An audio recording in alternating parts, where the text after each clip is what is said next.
할렐루야. 우리 서로 인사하겠습니다. 사랑합니다. 축복합니다. 제가 예전에 유튜브 봤던 이어령 교수님의 그 간증을 엊그저께 다시 봤는데 다음 주에 여러분에게 좀 문자로 보내드리려고 합니다. 그분이 이제 그런 말씀하시더라고. 사랑할 때 인사하는데 고개만 하면은 사랑이 아니라는 거예요. 이게 뭔가 이 피부가 닿아야 이게 사랑의 느낌이 있다. 또 하나는 가족에 대해서 얘기하는데 유교적인 효도와 기독교적인 효도의 차이가 있다. 그게 뭐냐? 사랑이다. 사랑을 가지고 가는 게 기독교라는 거예요. 그리고 사랑이 뭐냐 했을 때 가족에게 돈을 아깝지 않게 주지 않냐. 그렇잖아요. 가족은 자녀에게 돈 주잖아요. 이렇게. 그러면 다른 사람에게 돈을 줄 수 없으면 사랑하지 않는 거라는 거예요. 뭔 말인지 이해되시죠? 다른 사람에게도 돈을 줄 수 있어야 그 사람을 사랑하는 거지, 돈으로 알 수 있다는 거야. 사랑하는지 안 하는지를. 가족은 사랑하니까 돈을 준다는 거예요. 그런데 남은 돈을 못 준다는 거지. 그건 사랑하는 게 아니다라고. 그분이, 저는 그렇게 이제 한번 여러분 보시면 알겠지만 역시 이렇게 호기심이 어렸을 때 상당히 많았대요. 호기심이. 그래서 그 호기심을 알려고 노력하다 보니까 남들이 나를 뭐 많이 안다라고 그러는데, 그러면서 그분은 그 성경을 많이 안다 적게 안다를 떠나서 아주 원리적으로 다 그렇게 하시더라고요. 그래서 야, 참 대단하다. 참 그런 걸 느껴요. 교회 안이 가족이라고 하면 여기에 코이노니아가 돼야 되는데, 코이노니아는 뭐냐? 오병이어 사건이 있었던 들판과 같다. 그 당시의 규례는 반드시 손을 씻어야만 되는데 먹으려면 그 들판에 물이 있었겠느냐? 그러면 축도하고 나눠준 거를 다 서로 더러운 손으로 먹었다는 거죠. 교회는 뭐냐? 사회에서 더럽다고 하는 사람들이 모여서 함께 떡을 떼는 게 교회다라고 하면 여기서 손을 씻는 자가 되지 말라는 거예요. 그분의 얘기. 왜? 손 씻으면 나는 깨끗하고 너는 더러워, 이렇게 된다는 거죠. 그러면서 교회 안에서 하나가 되는 거, 이게 사랑을 얘기하는데, 잠깐 제가 짧게 하니까 그렇지 내 한번 들어보시기를 바랍니다. 왜 이 말씀을 서두에 있냐면, 우리가 가정이라고 하는 것, 가족이라고 하는 것은 상당히 중요합니다. 거기에서 모든 역사가 일어나고 시작이 돼요. 아이들의 인생도 그 가정에서 시작이 되는 거고, 인성도 거기서 시작이 되고, 신앙도 거기서 시작이 돼요, 사실. 근데 우리가 이 가정을 소홀히 여긴단 말이에요. 가장 중요한 시기에, 가장 중요할 때 아이들에게 가장 중요하고 영향력 있는 걸 줘야 되는데, 그것을 우리가 소홀히 하고 나중에 좀 커서는 쟤는 누구 닮아서 그런지 모르겠다고 이런 소리를 하게 되는 거죠. 그래서 우리가 이 가정을 한번 생각해 보는 시간으로, 반석 위에 세운 가정, 할렐루야, 반석 위에 세운 가정. 이스라엘 땅은 광야가 많잖아요. 그래서 다 돌 위에 집을 지어요. 왜냐하면 비가 오면 다 쓸려 내려가고 어려움을 겪으니까 당연히 반석 위에. 그래서 이 비유가 그 사람들 들을 땐 당연한 거예요. 그냥 이거 뭐 이런 얘기를 해. 우리가 볼 때는, 제가 예전에 느낄 때는 그렇지, 반석 위에 지어야 비가 와도 괜찮지, 이렇게 이해하지만 그 사람들은 그게 아니라 그냥 당연한 거예요. 당연한 거. 모래 위에 짓는 사람은 어리석은 사람이죠. 바보 같은 사람인 거예요. 그냥 이게. 우리가 이 가정이라고 하는 것을 세워가는 데 있어서 반석을 세워야 되는데 다 누구나가 생각으로 좋습니다. 반석 같은 가정이면 얼마나 좋아, 튼튼하고. 근데 그것을 내가 해야 되는데 내가 그것을 잘 못한다는 거죠. 독일의 철학자가 그런 말을 했어요. 독일의 애국자들이요, 가정으로 돌아가십시오. 그리고 가정을 지키십시오. 그리고 이제 사회주의의 노벨상 받은 사람은 그런 말을 합니다. 공산주의가 왜 붕괴가 됐느냐 했을 때 그들은 가정과 교회의 중요성을 과소평가했다. 과소평가했다. 근데 사탄은 지금도 이 교회와 가정을 끊임없이 공격을 합니다. 영적으로. 교회를 안 다니는 사람들도 하는 얘기 요즘 마지막 보루가 교회라고 얘기를 해요. 제가 목사여서 그런지 몰라도. 가정도 이제는 조금 어려워졌다. 가정도 이 사회를 제대로 지켜가는 게 좀 어려워진 상태가 됐다라고 할 때 교회가 이제 그래도 마지막이지 않겠냐라는 얘기를 하고 있습니다. 근데 사탄은 교회를 공격하고 가정을 공격합니다. 시대가 지나서 더 집중적으로 공격을 하는 것 같아요.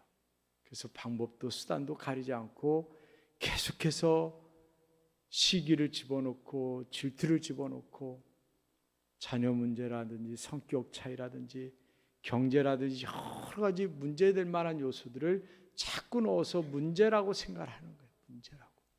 그걸 문제로 인식하게 만든다.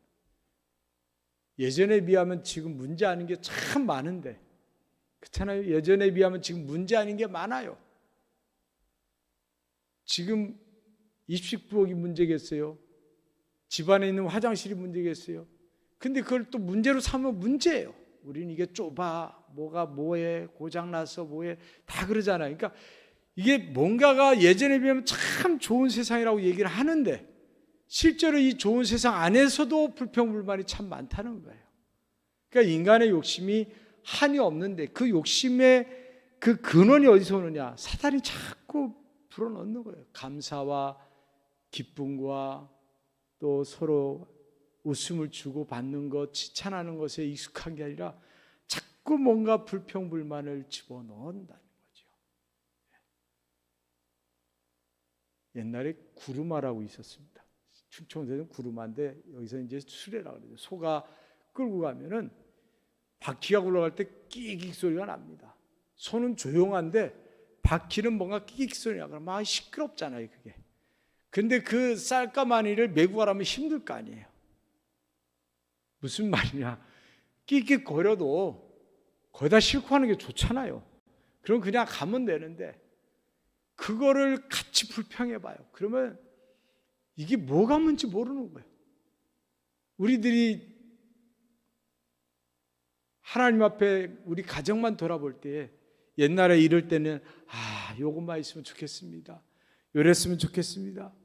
그럼 이제 요만큼 왔으면 또 감사합니다 이래야 되는데 또 요게 또 있었으면 좋겠고 우리 집은 왜 이래 뭐해 자꾸 뭔가 시선이 다른 데로 가다 보니까 이 가정이 기능이 자꾸 약화되는 거예요.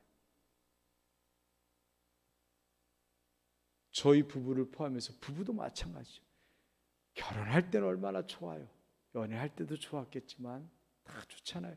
살다 보면 왜 이렇게 불평이 많은지 뭐가 마음에 안 들어.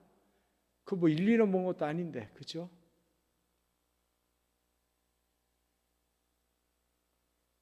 그래서 저희 엊그저께 이제 아버님 생신이라 갔다 왔는데 어머님한테 제가 어머님 대단하십니다 그랬어요. 운전할 때 아버지가 막 뭐라 그러는데요. 앞에 차가 있는데 막 하는데 막 이런데.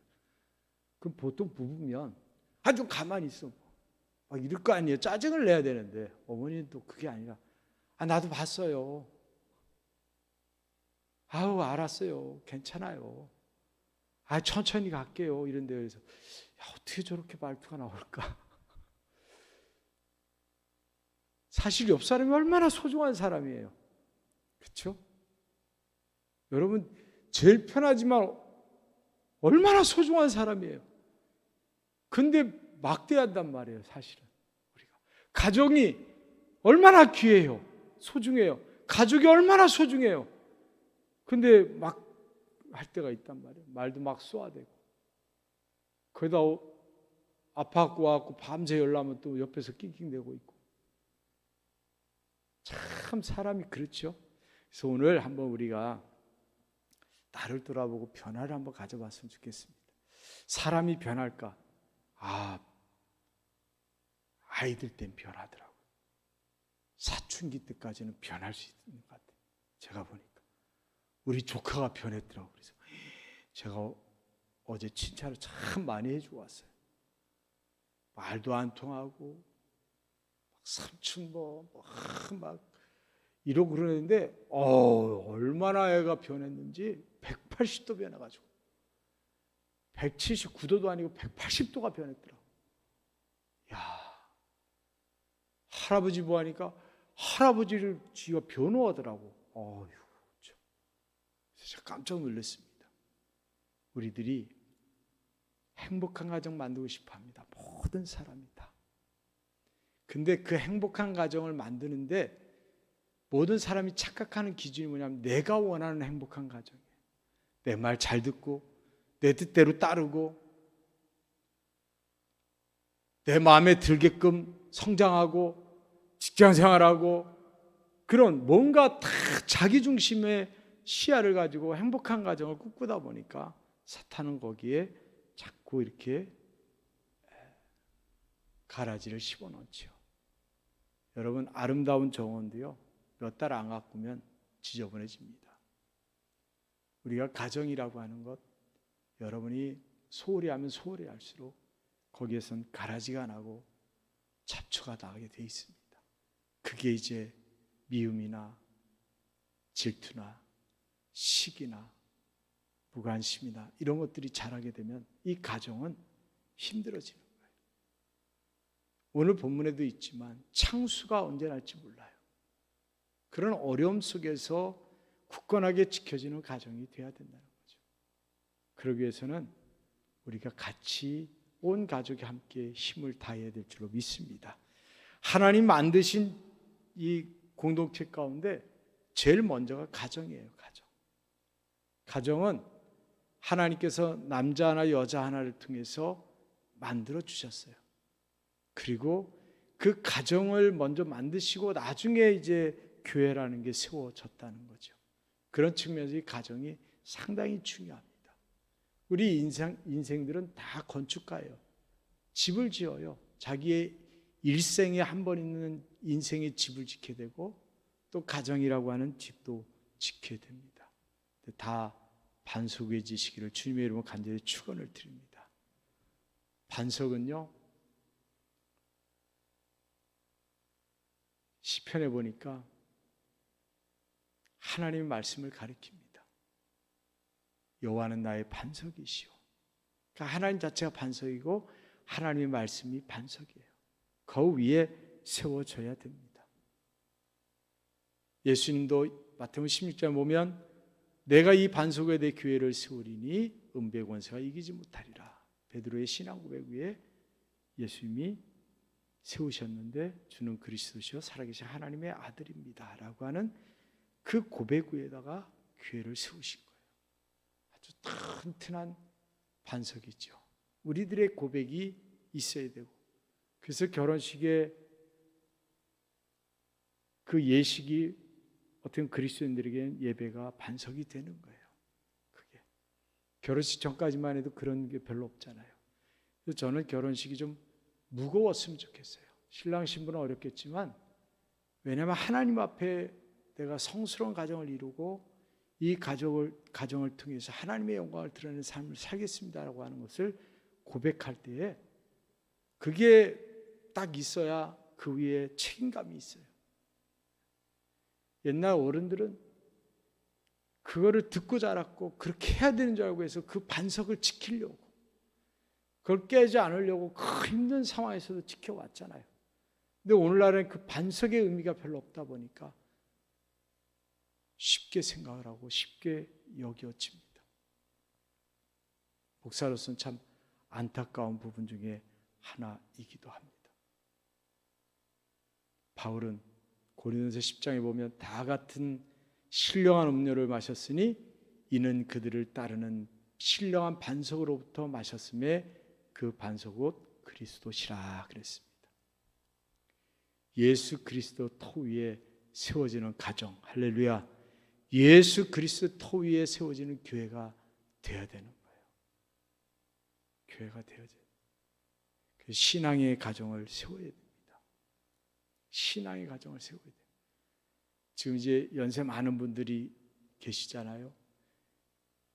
젊었을 때는 내 힘 있고 능력 있고 뭐가 내 마음대로 되기 때문에 가정에 대해서 그렇게 중시 여기지 않았을 수 있어요. 근데 나이 드셔서 뒤돌아보면요, 가정이 참 소중하죠. 그런데 후회되는 부분들이 있잖아요. 놓친 것들이 있어요. 그것을 이제 우리 좀 젊다고 생각하시는 분들 그걸 놓치지 말라는 거예요. 그게 뭐예요? 믿음 위에 세우는 가정이에요. 신앙에 세우는 가정이에요. 내가 그렇게 평생을 예수님 믿었는데 내가 나이 먹고 내 자녀들이 예수를 안 믿어봐요. 반대로 생각하면요, 내가 그들로부터 무시당하는 거예요. 자식들한테. 여러분, 이거 중요한 얘기입니다. 자식들이 엄마 아빠를 무시하는 거예요. 안 그럴 것 같아요? 평생을 엄마 아빠 믿은 신앙을 무시하는 거는 엄마 아빠를 무시하는 거예요. 여러분, 이거 심각하게 생각해야 됩니다. 아니면 여러분이 믿지 말아야 돼. 무시를 안 당하려면. 그래서 여러분이 기도해야 되는 거예요. 기도해야 되는 거예요. 왜 하나님을 믿어야 되느냐? 왜 경외의 삶을 살아야 되느냐? 시편 128편 보면 여호와를 경외하며 그 도를 행하는 자마다 복이 있도다. 내가 내 손이 수고한 대로 먹을 것이라. 내가 복되고 형통하리로다 그랬어요. 여러분, 저는요, 이 말씀 상당히 중요하게 생각하는데, 내가 내 손으로 수고한 대로 먹을 수 있는 이 은혜가요, 엄청난 은혜예요. 사실은 지금은 일확천금 뭐 해갖고 막 몇 배 몇십 배 막 버는 것을 막 다 로망으로 생각하는데, 수고한 대로만 거둘 수 있는 것도요, 엄청난 은혜. 이게 사실 이게 기본이에요. 수고한 대로 거두지를 못해요. 앞으로는 더더욱 그렇습니다. 정말 가정이 귀한 곳입니다. 가정이 행복해야 됩니다. 흔들리면 안 됩니다. 모든 게 흔들립니다. 그래서 우리 성도들의 가정이 행복하기를 원하는 마음에서, 또 어떠한 도전이나 또 어려움이나 시련이 와도 절대로 무너지지 않고 흔들리지 않는 가정이 되기 위해서 권면하면, 첫째로는 하나님이 짓는 집이 되어야 됩니다. 할렐루야. 하나님이 짓는 집. 솔로몬이 성전도 짓고 왕궁도 지었잖아요. 솔로몬 20년 동안 지었어요.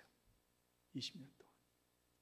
근데 솔로몬이 시편 127편에 뭐라고 고백하냐면, 하나님께서 집을 세우지 아니하시면 세우는 자의 수고가 헛되다 그랬어요.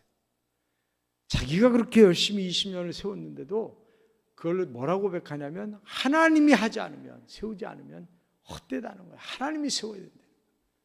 여러분, 여러분의 인생 집도 하나님이 세워야 되고, 우리의 가정도 하나님이 세워야 되는 거예요. 하나님이 세워야 돼요. 하나님께서 내 가정을 지켜주시고 세워주지 않으면 헛된 거란 말이에요. 헛돼요. 그래서 하나님께서 성을 지키지 아니하시면 파수꾼에 깨어 있음이 헛되도다 그랬어요. 그러니까 하나님이 성을 성이 뭐예요? 나를 포함해서 내 가족, 내 가정, 교회, 일터, 직장 이런 거 다 성이라고 하면, 하나님이 그걸 지키지 않으면 파수꾼을 세운 들 헛되다는 거예요. 하나님이 지켜주셔야 된다. 하나님. 여러분, 하나님의 은혜를 생각하시기를 바라고, 하나님이 지어주시는 터전에 여러분이 서 있기를 주님으로 간절히 축원을 드립니다. 여러분이 세우는 게 아니에요. 하나님이 세우셔야 돼요. 저는 참 여러 가지 봤습니다. 정말로 열심히 살아서 돈을 많이 모은 사람이 있어요. 갑자기 암이 되니까요. 식도암이 되니까 몇 달 못 산다 그러더라고요. 갑자기. 그럼 뭐 하겠어요? 그 다음부터 재산 정리해야 돼요. 중환자실에 재산 정리하고 있어요. 그럼 뭐라는지 아세요? 내가 이럴 줄 몰랐다. 며칠 전까지만 해도 사냥 다니고 놀고 다니고 막 이랬는데 어느 날 암 선고받고 수술하고 중환자실에 누워 있어서 죽을 확률이 높으니까 거기서 재산 정리하고 있는 자신을 보니까 너무 이게 인생이 아무것도 아닌 거예요. 이게. 사람은 연약합니다. 아무것도 아닙니다. 내가 하나님 나라에 대한 소망이 절박해야 하나님 나라를 바라보는 것이고, 내가 가정에 대한 행복한 가정에 대한 절박함이 있어야 그것을 지키려고 하는 것이고, 가족에 대해서도 사랑에 대한 절박함이 있어야 그 사랑을 지키려고 하는 거예요.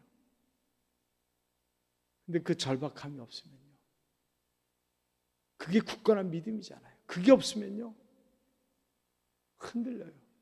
그리고 막 살아요. 그러다 어느 순간 절박해지는 순간이 되면 그때서 이제 정신을 차린다는 거죠. 절박해지는 순간. 사람이 가장 절박한 순간은 어디 계세요? 죽음 선고예요.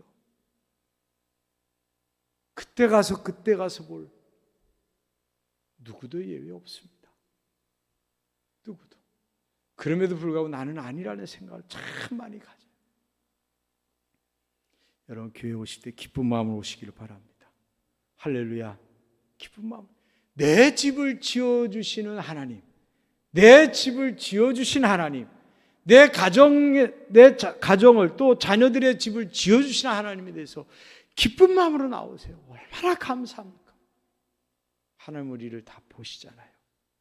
할렐루야. 신앙생활 잘하면 하나님 복을 주셔요. 이거는 공식이에요. 공식. 예수 잘 믿으면 복 받아요. 이거 공식이에요. 공식은 뭐예요? 다 보이는 거예요. 공식은. 그리고 약속이에요. 공식은 정해져 있는 거라니까요. 그리고 약속된 거예요. 약속해서 정해놓은 거. 그러니까 예수 잘 믿으면 복 받는다가 기적이 아니에요. 그냥 공식이라니까요. 그냥 이렇게 우리에게 훤히 보이는 거예요. 그런데 왜 그것을 거부하시냐고.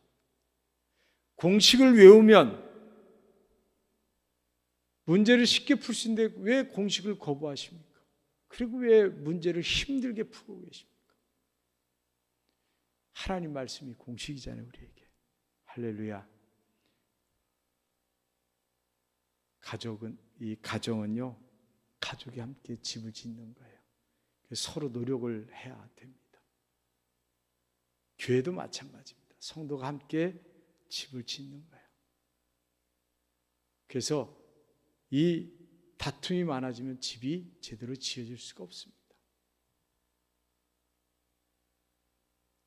이번에 이제 양동교회가 거의 90% 이상 이제 끝났습니다. 제가 참 신기한 걸 봤어요. 거기에는 이제 저희 같이 이제 데모도 하는 사람이 있고, 준 기술자가 있고, 프로 기술자가 하나 있고, 또 다른 팀이 또 하나 있어요. 거기는 막 시원시원하게 막 후다닥 하는 팀. 여기는 천천히 하면서 꼼꼼하게 하는 팀. 저희는 이제 모르니까 그냥 돕는 사람. 프로는 또 프로대로 있고. 그런데 이 팀이 와서 일하고 하면 이 팀이 오면 이게 일의 스타일이 다르니까 짜증이 날 거 아니에요, 좀 뭔가. 근데 짜증을 안 내더라고. 그래서 제가 깜짝 놀랐어요. 그냥 와서 자기가 해야 될 일만 하고 나가는 거예요, 그냥. 이만큼 해놨으면 또 여기 이어서 하는데 자기 스타일로 또 해요, 그냥. 또 하고. 그래서 야, 어떻게 이렇게 일하지? 그러니까 문제가 없어요. 서로 만나도 불편한 게 없더라고. 근데 제 생각에는 보통 아니 이거 왜 이렇게 했어? 아, 이거를 먼저 해야지. 막 이런 소리를 해야 되는 것 같은데 그걸 안 하더라고. 그래서 내가 야, 일하는 방법이 참 재밌다. 교회도 이렇게 일하면 얼마나 재밌을까 싶어요. 그렇잖아요. 스타일이 달라요. 주방에서 점심을 준비하면 칼을 여기다 놓는 사람이 있고 여기다 놓는 사람이 있을 수도 있고, 어떤 사람은 그릇 다 설거지하고 물기 닦아놓는 사람이 있고, 어떤 사람은 그냥 이렇게 엎어놓는 사람도 있고, 여러 가지 있을 텐데 그냥 자기 일만 하면 될 것 같은데, 아니 왜 이렇게 했대? 아니 안 닦아놓고 아우 얼룩져 막. 굳이 그럴 필요 없겠다는 생각도 갖고, 청소가 됐든 교회 됐든 그냥 자기가 그걸 본대로 그냥 하면 되겠다. 서로 그게 합력해서 선을 이루는 게 아닌가. 가정도 마찬가지입니다. 가족이 함께 만들어가는 건데, 가족이 머리가 되려면요 희생을 해야 됩니다. 예수님이 교회의 머리가 되셨다는 것은, 교회는 성도잖아요. 성도들을 위해서 목숨을 내놓는 사랑이 있었기 때문에 머리가 된 거예요. 그러면 가정에서 머리가 되고 싶으면 자기 목숨 내놓으면 돼요. 근데 권좌에 앉아 있으려고 하니까 이게 문제가 되는 거라고. 그렇잖아요. 그래서 제가 이 가정 안에서 가족이 자기 일을 열심히 하면 된다. 성실하게 자기 맡은 것을 하면 된다. 이 가정 안에는 두 가지 구조가 딱 있잖아요. 부모와 자녀. 딱 두 가지예요. 부부가 서로 사랑해야 됩니다. 이 관계가 가정에 미친 영향이 아주 크잖아요. 부모 자녀 관계는 거기에 영향을 받는 경우가 많습니다. 이 두 관계를 잘해가면 가정은 잘 돼요. 제가 늘 아쉬운 거는, 젊었을 때 이 부모가 되는 교육이라든지 자녀를 키우는 거라든지 가정을 이루는 거라든지 이 교육이 별로 없다는 거예요. 대부분. 참 안타까워요. 그러니까 할아버지 되면 손주가 이쁜 거죠. 자기 자식은 안 이쁜데 할아버지가 되면 손주가 이뻐요. 여러분, 우리들이 가족이 잘해서 행복한 가정을 이루려면 가족의 복음화를 위해서 기도하시기를 바랍니다. 첫째는 그거예요. 가족이 복음화돼야 돼요. 믿음의 가정이 돼야 돼요. 믿음의 가정. 그러면요 크게 다툴 일이 없더라고요. 왜냐하면 종착적으로는 말씀 쪽으로 가기 때문에, 그리고 우리가 그런 말씀을 들었기 때문에 거기에 가는 거예요. 그러면 어떻게 되느냐? 어떻게 되느냐? 부부의 역할에서 성경은 보면은요 아내가 먼저 나와요. 아내가. 그래서 제가 왜 아내가 먼저 나올까? 그랬더니 아내가 아주 중요하더라고요. 가정에서. 하와가 중요했잖아요. 그러니까 남자는 궁극적으로 여자예요. 그리고 자녀들도 그렇고 모든 가정의 영향이 아내로부터 시작이 돼서 하나님이 그렇게 하셨나 하는 생각, 제 생각이 그래요. 실질적으로 가정에서 아내의 역할이 참 중요하더라고요. 근데 반석 같은 가정을 이루려면 남편이 또 아내가 해야 될 걸 해야 되는데 복종하고 사랑하는 관계를 해야 돼요. 사랑은 아까 얘기했잖아요. 목숨을 내놓는 사랑. 복종은 따라주는 거예요. 그래서 가정 안에는 질서가 있어야 됩니다. 하나님 말씀에 기초한 질서가 있어야 돼요. 그 질서는 뭐냐? 부모에게 자녀들은 공경을 하고 순종을 하고, 자녀는 부모들을 노엽게 하지 않는 것. 이게 가정 안의 질서이고, 부부는 애정이 있어야 돼요. 애정이 없이 사는 부부는 사랑에 대한 점검을 해봐야 됩니다. 부부는 애정이 있어야 됩니다. 그리고 가정의 형제는 우애가 있어야 돼요. 당연히. 그게 없으면 안 되는 거예요. 그게 없으면 안 되는 거예요. 그래서 하나님이 만드신 이 가정의 질서가 회복이 돼야 이 가정이 아름다운 가정이 되어가고 행복해질 수가 있습니다. 왜냐하면 질서가 있어야 평화가 있잖아요.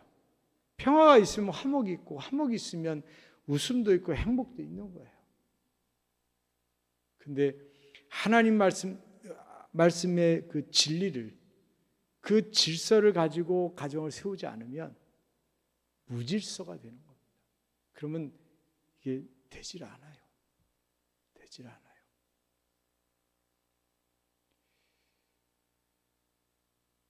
참 가정을 생각하면 재밌기도 하고 허무하기도 할 텐데 제가 결론을 맺습니다. 욥이 고난과 고난을 받고 22장에 너는 하나님과 화목하고 평안하라 그리하면 복이 되게 이 말이라. 욥에게 주신 말씀이죠. 너는 하나님과 화목하고 평안하라 그리하면 복이 되게 이 말이라. 여러분 가정이 화목하기 원하시고 복받기를 원하시면 하나님과 먼저 화목하시기를 바랍니다. 그건 믿음의 가정이 되는 것이고 함께 하나님을 바라보는 것이고 함께 하나님을 가까이 하는 것이고 함께 하나님 앞에 나아가는 겁니다. 이 시간 우리 기도하겠습니다. 하나님,